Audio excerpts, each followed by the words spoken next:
ఏంటి sir Revanth Reddy sir, current ఎప్పుడు పడితే ఎప్పుడు ఇట్లా పోతుంది? నేను మీ వీరాభిమాని సార్, కానీ మాట చెప్పొచ్చో చెప్పకూడదు నాకు తెలియదు, కానీ కేసీఆర్ ఉన్నప్పుడు ఇట్లా పోయేది కాదు సార్. చూడండి సార్, చెమటలు పట్టపగలు సార్, ఇట్లా కూర్చోవాలి సార్ మేము. సార్ మీరు రైతులకు వాళ్ళందరికీ ఏమేమి చేస్తారు తెలియదు, కానీ హైదరాబాద్లో కరెంట్ తీయకండి సార్, చాలా ఇబ్బంది పడతాం. బాగా అలవాటు పడినాం సార్ ఈ ఫ్యాన్ గాలికి ఏసీలలో ఉండి. ఇట్లా కరెంట్ తీసి ఏడా బతుకుతాం సార్.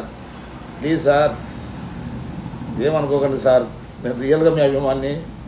మాది రాయలసీమ అయితే నేను హైదరాబాద్ గురించి 35 ఏళ్ళు అయింది, ఇక్కడనే బతికినా ఇక్కడనే పెరుగుతున్నా. ఇట్లా కరెంటు తీయడం నాకు నచ్చలేదు సార్. ప్లీజ్ సార్, జై రేవంత్ అన్న. కేసీఆర్ ఉన్నప్పుడు ఇట్లా పోయేది కాదు సార్, రియల్ చెప్తున్నా సార్.